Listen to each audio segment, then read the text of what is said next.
Hola, les habla el abogado Carlos Monroy. Es un gusto para mí estar nuevamente con ustedes. Le agradezco el hecho de que usted esté viéndonos a través de estos estudios bíblicos que semana con semana subo al canal de YouTube Abogado Carlos Monroy.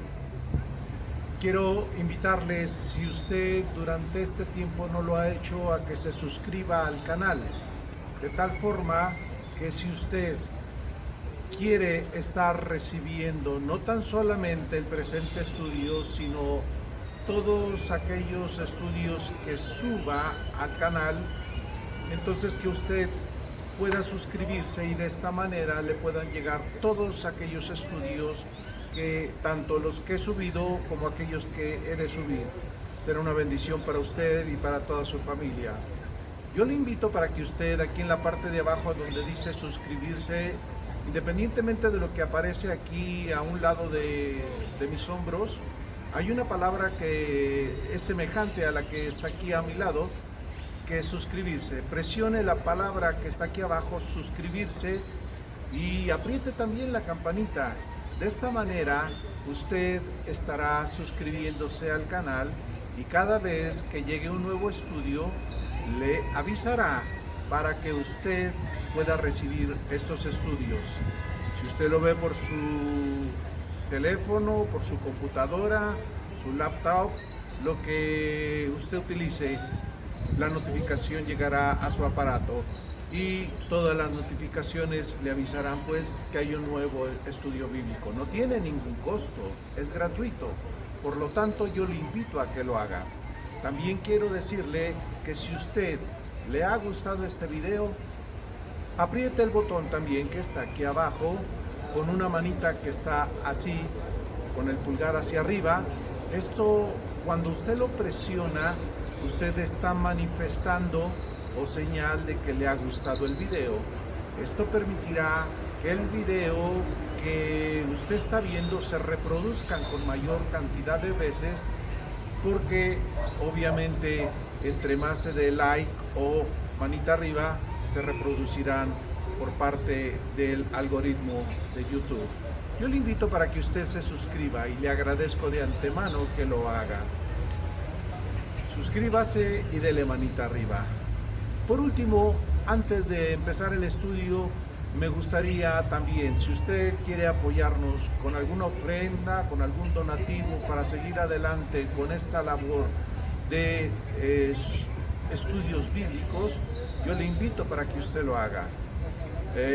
Con todo lo que ustedes pueden aportar es como nosotros podemos renovar equipos de cámaras, micrófonos, ediciones. Pues con todo lo que usted nos ayuda, con todo lo que usted nos apoya, pues con eso nosotros seguimos adelante. Le agradezco de antemano. Si usted lo quiere hacer, lo puede hacer a través de una transferencia electrónica. Aquí aparece abajo Citi Banamex, clave interbancaria, y aparece una numeración. También a nombre de Carlos Héctor Monroy Flores. Repito, para hacer una transferencia electrónica, usted puede hacerlo a Citi Banamex, clave interbancaria, y aparece aquí el número de cuenta a nombre de Carlos Héctor Monroy Flores. También, si usted lo hace por ventanilla o personalmente, pues usted puede llegarse a la ventanilla y con estos mismos datos le recibirán lo que usted quiera apoyarnos. Le agradezco, pero más le agradece Dios. Si no hay más, vayamos al estudio que tenemos el día de hoy. Bendiciones. Hola, les habla el abogado Carlos Monroy. Es para mí un gusto poder estar nuevamente con cada uno de ustedes. Si no tiene inconveniente, empecemos con nuestro estudio del día de hoy. El tema es la armadura de Dios o armadura del cristiano. La palabra armadura proviene de la palabra griega panoplia, que significa todas las partes que conforman el equipo bélico o de guerra que utilizaba el común de los soldados en tiempos bíblicos. El concepto o la frase armadura de Dios la encontramos en el libro de Efesios capítulo 6 versículo 11 al 18, la cual expresa lo siguiente: vestidos de toda la armadura de Dios, para que podáis estar firmes contra las acechanzas del diablo. Versículo 12, porque no tenemos lucha contra sangre y carne, sino contra principados, contra los gobernadores de las tinieblas de este siglo, contra huestes espirituales de maldad en las regiones celestiales. Versículo 13, por tanto tomad toda la armadura de Dios, para que podáis resistir en el día malo, y habiendo acabado todo, estad firmes. Versículo 14, estad pues firmes, ceñidos vuestros lomos con la verdad, y vestidos con la coraza de justicia. Versículo 15, y calzaos los pies con el apresto del Evangelio de la paz. Versículo 16, sobre todo, tomad el escudo de la fe, con que podáis apagar todos los dardos de fuego del maligno. Versículo 17, y tomad el yelmo de la salvación y la espada del Espíritu, que es la palabra de Dios. Versículo 18, orando en todo tiempo con toda oración y súplica en el Espíritu. Hasta ahí lo dejaremos. Para iniciar el presente estudio me gustaría que hiciéramos una oración para poner el estudio en manos de Dios y todo lo que se analice nos puede edificar espiritualmente. Oremos. Padre, agradecemos el tiempo que nos permites tomarnos para estudiar y analizar las Escrituras bíblicas. Que podamos recibir la enseñanza con un corazón dispuesto y que podamos ser ministrados por ti. Siempre reconoceremos tu señorío en nuestras vidas. Todo esto lo pedimos en el nombre de Jesús, tu Hijo amado. Amén. Bien, antes de que continuemos nuestros estudios en este tema de la armadura de Dios, quiero decirle que el que nosotros vivamos una vida cristiana o entregada al Señor, porque nos hemos arrepentido de nuestros pecados y Él nos ha lavado con su sangre, no quiere decir que toda la vida cristiana va a ser pura felicidad, pura alegría, puro gozo. Habrá momentos difíciles, habrá momentos en que pasemos por circunstancias que no nos van a agradar, pero ¿sabe la diferencia entre cuando no teníamos a Cristo, que no sabíamos en muchas ocasiones qué hacer o a quién recurrir? Ahora, nuestra primera respuesta o búsqueda está en Cristo Jesús. Cuando estamos viviendo una vida en el Señor y pueden llegar problemas y dificultades, guerras espirituales, acudimos a Dios y Él nos sostiene con su mano poderosa. Dicho esto, continuemos con lo que estamos estudiando el día de hoy. De lo escuchado en el libro de Efesios, identifiquemos las partes de la armadura de Dios que se mencionan, no tanto enfocándonos por lo pronto en el equipo militar, aunque tiene su contexto de lo que implica, sino más bien lo que representa cada uno de ellos. Y entonces, primero tenemos, número 1, la verdad. Segundo, la justicia. Tercero, el Evangelio de la paz. Cuarto, el escudo de la fe. Quinto, la salvación. Sexto, la palabra de Dios. Séptimo, la oración. Entremos en materia de estudio. Si a estas alturas del tema estamos hablando de una armadura, es obvio que también estamos frente a una guerra. ¿No tendría caso que Dios nos dijera a través del apóstol Pablo que nos enfundáramos en una armadura que no utilizaríamos? Por lo tanto, debemos considerar que, y aquí mencionaré una serie de incisos. Inciso A, hay una guerra. Inciso B, es una guerra espiritual. Inciso C, es una guerra permanente. Inciso D, tenemos un enemigo. Inciso E, tenemos los elementos de defensa. Inciso F, tenemos los elementos de ataque. Inciso G, tenemos solo un resultado: la victoria o triunfo en nuestras vidas ante una guerra espiritual. Iniciemos entonces con el inciso A y B. Tenemos una guerra y es espiritual. En el libro de Efesios capítulo 6 versículo 12, porque no tenemos lucha contra sangre y carne, sino contra principados, contra potestades, contra los gobernadores de las tinieblas de este siglo, contra huestes espirituales de maldad en las regiones celestes. Desde el principio de la creación del mundo, y aclaro, de la creación del mundo y no así del universo, que es otro tema que estudiaremos en otro momento, ha existido un enemigo de Dios, que es Satanás, el cual ha querido desde el principio de la creación del mundo destruir la obra de Dios, haciéndose valer de toda artimaña y argucia a su alcance para lograr sus objetivos. En esta ocasión, el enemigo de Dios está utilizando, de acuerdo a lo que dice la Biblia, una serpiente por ser el animal perfecto para hacer su plan, ya que la serpiente era el animal más astuto de todos los animales por Dios. Así entonces, podemos escuchar que en Génesis capítulo 3, versículo 1 al 3 dice lo siguiente: pero la serpiente era astuta, más que todos los animales del campo que Jehová Dios había hecho, la cual dijo a la mujer: ¿con que Dios ha dicho, no comáis de todo árbol del huerto? Versículo 2, y la mujer respondió a la serpiente: del fruto de los árboles del huerto podemos comer. Versículo 3, pero del fruto del árbol que está en medio del huerto, dijo Dios, no comeréis de él, ni le tocaréis, para que no muráis. Nota: la serpiente no era Satanás, solo utilizó a la serpiente para materializar su plan de destrucción.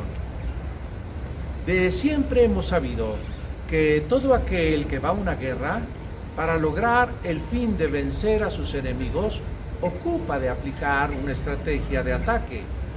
El enemigo de Dios, en este pasaje que acabamos de escuchar, muestra su estrategia de ataque, ya que utilizando a una serpiente se presenta con Eva e inicia una plática con ella. Por cierto, he de decir que la palabra Satanás, tomada del hebreo, es igual a enemigo, adversario. Podemos entender que, por lo tanto, lo conocemos a Satanás como el enemigo o el acusador. Es el enemigo de Dios por excelencia. Note esto: esta guerra era contra el ser humano, para hacerlo caer en desobediencia delante de Dios. Puede notar que la estrategia que utilizó para destruir la obra más grande de la creación de Dios, que fue el ser humano, Satanás empezó con una plática muy suave, muy sin ningún problema, muy light, muy simple, pero quiero resaltar, entonces todo empezó con un diálogo arrullador, para luego terminar haciendo que el ser humano, Adán y Eva, desobedecieran a Dios. Esta parte del relato entre la serpiente y el ser humano es la parte histórica. Esto es por un lado, pero sin embargo podemos ver que es un ataque también de consecuencias espirituales. Fue una guerra espiritual, ya que las consecuencias de la desobediencia tuvo alcances eternos. Ahora puede entender mejor el significado de Efesios en cuanto que nuestra lucha no es contra sangre ni carne.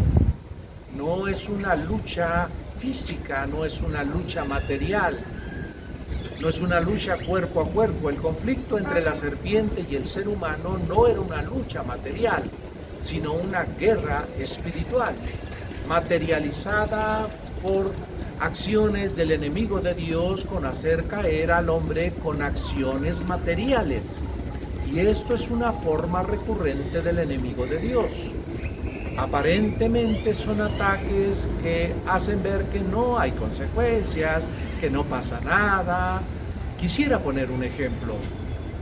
Hoy en día muchos de nuestros jóvenes son atraídos por las cosas que les presenta el enemigo de Dios para destruir sus vidas, sus proyectos a futuro, sus estudios, sus valores familiares y morales, etc. Debe entender todo aquel que me está viendo por este canal que todo esto no solo son situaciones por las que puede atravesar un adolescente en su paso de juventud. Son más que eso. Son ataques o guerras espirituales, y más para aquellos jóvenes que han aceptado y reconocido que Jesucristo es su Salvador eterno. Pasemos ahora al inciso C. Es una guerra permanente. En alguna ocasión una persona me preguntó si cada vez que tuviera una guerra espiritual debería ponerse la armadura de Dios. Yo le contesté que no. Y quizá muchos cristianos piensen igual que esta persona, que el cristiano debe ponerse la armadura de Dios tantas veces como tantos ataques vengan a su vida. Usted se preguntará por qué digo que no debe ponerse la armadura de Dios cuando lleguen ataques o guerras espirituales a su vida. Por una sencilla razón. La armadura de Dios debemos de tenerla puesta desde que nacemos de nuevo en Cristo y nunca debemos quitárnosla, ni siquiera para dormir. Bueno, esto de dormir lo estoy diciendo en un sentido metafórico. Es obvio que todos nosotros, al aceptar a Jesucristo como nuestro Salvador personal, desconocemos muchos principios y enseñanzas bíblicas. Pasamos por la etapa de ser bebés espirituales. Dios sabe que desconocemos muchas cosas, pero como un Padre amoroso, Él nos da su cobertura. En tanto vamos teniendo con el tiempo un crecimiento tanto físico como espiritual, y vamos teniendo mayor conocimiento de las cosas de Dios, ya sea a través de la lectura bíblica o a través de estudios bíblicos o de mensajes que escuchamos, etc. Pero una vez que vamos madurando en nuestra vida espiritual, entre otras cosas, debemos saber que la armadura de Dios o armadura del cristiano la debemos de tener siempre, puesta siempre, ya que los ataques espirituales son permanentes, por lo que siempre debemos estar listos para contrarrestarlos. Inciso D. Tenemos un enemigo. Hay una frase que dice: el enemigo de mi amigo también es mi enemigo. Por lo tanto, el enemigo de Dios también es mi enemigo. Pero le diré algo más, que el enemigo de Dios, que es Satanás, es el líder de la pandilla de enemigos. Cuando el libro de Efesios refiere que nuestra lucha no es contra sangre y carne, también añade la identificación de todos los enemigos que intervienen en la guerra espiritual. Veamos nuevamente cómo lo dice. Efesios capítulo 6, versículo 12. Porque no tenemos lucha contra sangre y carne, sino contra principados, contra potestades, contra gobernadores de las tinieblas de este siglo, contra huestes espirituales de maldad en las regiones celestes. Le diré algo que quizá ya lo sepa o no, pero el enemigo de Dios siempre quiere copiar las cosas de él. Se lo digo porque así como hay principados que guardan completo orden con los planes de Dios, también hay principados que están bajo las órdenes de Satanás. Veamos un ejemplo de los principados de Dios. En el libro de Colosenses capítulo 1 versículo 16 y 17, porque en él fueron creadas todas las cosas, la que hay en los cielos y las que hay en la tierra, visibles e invisibles, sean tronos, sean dominios, sean principados, sean potestades, todo fue creado por medio de él y para él. Versículo 17, y él es antes de todas las cosas y todas las cosas en él subsisten. También podemos ver lo que dice Efesios capítulo 3 versículo 10 y 11. Para que la multiforme sabiduría de Dios sea ahora dada a conocer por medio de la Iglesia a los principados y potestades en los lugares celestiales. Versículo 11. Conforme al propósito eterno que hizo en Cristo Jesús nuestro Señor. En cuanto a lo que menciona la Biblia, que Dios tiene principados y potestades, esto es así. Pero hay una enseñanza que requiere otro estudio para comentar la historia de algunos principados y potestades de maldad. Pero como dijo la abuela, esta es otra historia que después les contaré.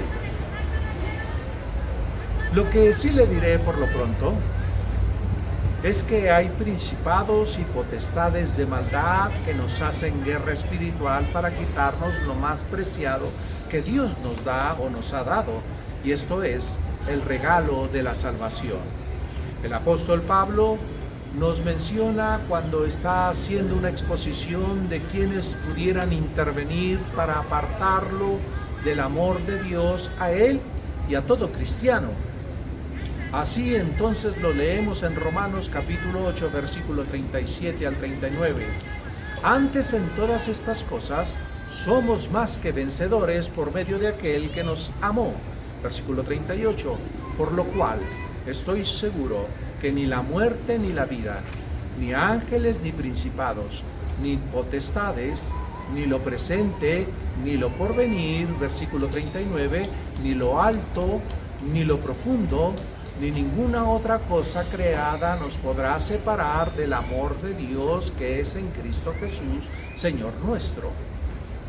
En otra parte de la Biblia se menciona cómo el Padre Eterno resucitó a Jesús y lo sentó a su diestra en los lugares celestiales, subyugando a toda potestad maligna de los aires. En el libro de Efesios capítulo 1 versículo 20 y 21, la cual operó en Cristo, resucitándole de entre los muertos y sentándole a su diestra en los lugares celestiales, versículo 21, sobre todo principado y autoridad, y poder y señorío, y sobre todo nombre que se nombra no solo en este siglo, sino también en el venidero. Cuando los escribas en cierta ocasión estaban increpando a Jesús, le incriminaban que todo lo que hacía lo hacía por el príncipe de los demonios, esto es por Satanás. En el libro de Marcos capítulo 3 versículo 22 dice: pero los escribas que habían venido de Jerusalén decían que tenía a Belcebú y que por el príncipe de los demonios echaba fuera demonios. En el libro de Juan capítulo 12:31 versículo 21 dice: ahora es el juicio de este mundo, ahora el príncipe de este mundo será echado fuera. Como podemos notar, tanto Satanás como todo su corporativo de maldad está queriendo hacer una guerra todo el tiempo con y contra los hijos de Dios, una guerra espiritual queriéndoles quitar la salvación a todo cristiano, robarle su paz, queriendo que caigan en pecado y desobediencia a Dios. Si nosotros vamos a pelear una batalla espiritual, es mejor que sepamos contra quién estamos peleando. Es parte de cómo podemos derrotar las argucias de nuestro enemigo. Vayamos al inciso E. Tenemos armas defensivas o armas de defensa, como quiera llamarle. Cuando estamos en una confrontación, sea cual sea, puede ser deportiva o puede ser bélica o de guerra. Debemos estar preparados para defendernos y para atacar. La armadura de Dios cubre estas dos funciones. Hay armas de defensa y hay armas de ataque. Dentro de las que podemos observar como de defensa están 1. El escudo, 2. El yelmo o casco, 3. La coraza, 4. El calzado, 5. El cinturón. Empecemos en el orden en que el apóstol Pablo lo presenta. El cinturón de la verdad. Efesios capítulo 6, versículo 14. Estad pues firmes, ceñidos vuestros lomos con la verdad. Hasta ahí leeremos en esta ocasión. El término verdad en la Biblia se puede utilizar en una forma intelectual o filosófica, pero también se utiliza en términos existenciales o morales más que filosóficos. Es más que nada una expresión para resaltar un atributo de una persona, y en este caso la verdad se utiliza como una cualidad que tiene Dios. Así encontramos en el libro de Isaías, capítulo 65, versículo 16. El que se bendijere en la tierra, en el Dios de verdad se bendecirá, y el que jurare en la tierra, por el Dios de verdad jurará. Aquí no se debe de tomar la palabra verdad como concepto de algo real o verdadero solamente, sino como el atributo moral de Dios que es recto en su vida y en sus expresiones verbales, que no tiene una doble apariencia, sino que se muestra moralmente o tal cual es. En el libro de Jeremías 10:10 podemos ver: mas Jehová es el Dios verdadero, Él es Dios vivo y Dios y Rey eterno. A su ira tiembla la tierra. Lo opuesto de la verdad, ¿qué es? La mentira. Por lo que Dios se muestra como el Dios verdadero. Esto es un Dios vivo y real. No miente. Cuando Él mismo se reconoce que antes, durante y después de Él no hay otro Dios, por lo que su expresión es verdad, es el único Dios, es verdad. Por lo tanto, si Dios es verdad, debe ser para nosotros una realidad firme. Al hablar de que Él es verdad, también está implícito que Él es fiel. Dios es verdad de una pieza, no cambia, permanece fiel a lo que es y a lo que hace. Por lo que si es verdad, también es una fuente digna de confianza. Y esto se puede extender para su aplicación a sus promesas, juramentos y pactos. Estos son tan firmes que se vuelven inequívocamente verdaderos. Por otro lado, la verdad es una cualidad atribuida a Dios. Así podemos recordar lo que dice el libro de Deuteronomio, capítulo 32, 4. Él es la roca cuya obra es perfecta, porque todos sus caminos son rectitud, Dios de verdad y sin ninguna iniquidad en él. Es justo y recto. Eso es lo que dice Deuteronomio. Dios nos pide a los seres humanos ceñir nuestros lomos como parte de la indumentaria de guerra para ir a la batalla, y para alcanzar a ceñirnos nos expresa que habrá efectividad si nuestras vidas manifiestan verdad en nosotros. Esto es, tener un estilo de vida basado en la verdad.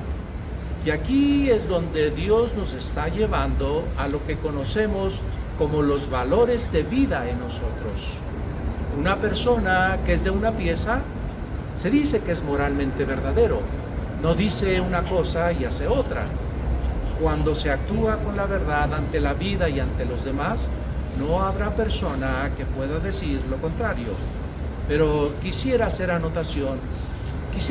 anotación más. Esa verdad, más que ser una aprobación de los hombres, debe ser una aprobación de Dios hacia el ser humano, ya que a Él no lo podemos engañar. Él escudriña nuestros corazones. Vea cómo se expresa en Primer libro de Crónicas, capítulo 28, versículo 9. Y tú, Salomón, hijo mío, reconoce al Dios de tu Padre y sírvele con corazón perfecto y con ánimo voluntario, porque Jehová escudriña los corazones de todos y entiende todo intento de los pensamientos. Si tú le buscares, lo hallarás, mas si lo dejares, Él te desechará para siempre. Aquí expresaré algo que será muy significativo para nuestra edificación espiritual, y yo me incluyo en esto. Cuando entramos en una guerra espiritual, pero no estamos ceñidos nuestros lomos con la verdad, no es necesario llegar a la aduana del enemigo de Dios para probar que somos verdad en nuestra vida, en nuestros hechos, porque la primera aduana que pasaremos es la aduana de Dios mismo. Si no hay verdad en nosotros, Dios lo sabe de antemano, por lo que fiel a su verdad y a lo que Él es en integridad, no puede apoyarnos. Lamento mucho decirles que si no somos aprobados por Dios en esta área de nuestra vida, poco podrá hacer Dios por y para nosotros en una guerra espiritual, ante una guerra con el enemigo. Si decimos amar a Dios, tiene que ser una verdad. Si decimos que somos cristianos, debe ser una verdad. Si decimos que nos hemos arrepentido de nuestros pecados ante Dios, debe ser una verdad. Si decimos que somos fieles a nuestra pareja sentimental, debe ser una verdad. Si decimos que somos cristianos consagrados a Dios, debe ser una verdad. Ahora me entiende qué quiero decir con que la primera aduana de decir verdad no la tenemos frente al enemigo, sino la tenemos frente a Dios mismo. Habrá personas que podrán engañar a medio mundo, pero a Dios no podemos engañarlo. La verdad de nuestras vidas parte de la verdad de una vida moralmente aceptada, bajo los parámetros de la moral de Dios. No es la verdad moral de los hombres, principalmente porque la moralidad del ser humano es una moralidad relativa. La moralidad de la verdad de Dios es absoluta. O somos o no somos para Dios realmente verdad. Con Dios no hay dobles tintas. Con Dios no hay dobles caras, con Dios no hay moral relativa. Hoy en día la moral está repartida entre los seres humanos como mejor les parece. ¿Ha oído decir algunas personas lo siguiente? Es una mentira blanca. Existen frases que se han convertido en clásicos de nuestra moral humana. El fin justifica los medios. Yo no lo quería hacer, pero me vi obligado a ceder. Si no me acuerdo, no pasó. Ahora puede entender por qué el enemigo de Dios, ante las luchas espirituales, nos puede hacer talco en el primer round de la batalla, simplemente por no tener la cobertura de Dios. Porque muchas de las cosas que se hacen pueden ser todo menos una verdad. Considere que la verdad de la que habla la Biblia, ciñendo nuestros lomos, siempre será la verdad, pero es la verdad de Dios, no la verdad nuestra, no la verdad del mundo, es la verdad de sus preceptos, de su ser como Dios. Si nosotros no estamos hablando con verdad, entonces, cuidado, tendremos que reconsiderar nuestra relación con Dios y probablemente acercarnos a Dios y pedirle que perdone todas nuestras ofensas y que nos haga ser verdaderos. A Dios no lo podemos engañar. Y desde ahora le digo que otras partes de la armadura de Dios van a ir en este mismo sentido, para que considere su vida y empiece a tomar las acciones conducentes dentro de la verdad de Dios. ¿Cuántas personas en la Biblia podemos ver que Dios no aprobaba sus vidas por lo que ante situaciones difíciles por las que llegaron a pasar, Dios no pudo hacer nada por ellos? Al menos si no hacían un acto de contrición o de arrepentimiento en su vida. Aprendamos de la historia bíblica. En el libro de Romanos, capítulo 15, versículo 4, porque las cosas que se escribieron antes, para nuestra enseñanza se escribieron, a fin de que por la paciencia y la consolación de las Escrituras tengamos esperanza. Si no entendió este versículo que escuchó, se lo voy a interpretar. Pero se lo voy a interpretar en términos del caló mexicano. Si ves las barbas de tu vecino cortar, pon las tuyas a remojar. Esa es la interpretación. Pero ¿qué sucede con aquellos que sí viven una verdad de acuerdo a la palabra de Dios? ¿Qué les pasa a ellos? ¿Qué si hablan verdad y viven verdad? Le diré la respuesta con la misma palabra de Dios. En el libro de Romanos capítulo 8 versículo 27, mas el que escudriña los corazones sabe cuál es la intención del Espíritu, porque conforme a la voluntad de Dios intercede por los santos. Aquí me viene a la memoria algo que cabe en lo que estoy hablando. Cuando como abogado tengo que estar en juicios en donde presento testigos para que declaren y digan la verdad de lo que saben, antes de que empiece una audiencia en forma, la autoridad que está frente a ellos les hace una pregunta, o más bien les expresa que deben conducirse con verdad, puesto que están frente a una autoridad y están haciendo una declaración frente a una autoridad. ¿Qué quiere decir esto? Que si obviamente se conducen con mentira, esto es que no se conducen con verdad, están faltando y están cayendo en un probable delito que es declaración de falsedad ante autoridad. Y esto puede ser muy grave. Entonces, vemos cómo, si frente a una autoridad humana se exige que se hable con verdad, cuánto más cuando estamos en una guerra en donde nuestros logros nos los tenemos que ceñir con la verdad de Dios. Ahora bien, ¿sabe que cuando vamos a la guerra espiritual de la que habla Pablo y que nos dice que nos pongamos la armadura de Dios, no es una guerra a la que vayamos solos? Dios va con nosotros. ¿Creemos que peleamos nuestras batallas? Claro que no. Dios está peleando también con nosotros. Y entonces podremos decir, llenos de verdad, lo que dice el Salmo 23. Jehová es mi pastor, nada me faltará. En lugares de delicados pastos me hará descansar. Junto a aguas de reposo me pastoreará. Confortará mi alma. Me guiará por senda de justicia por amor de su nombre. Aunque ande en valle de sombra de muerte, no temeré mal alguno, porque tú estarás conmigo. Tu vara y tu cayado me infundirán aliento.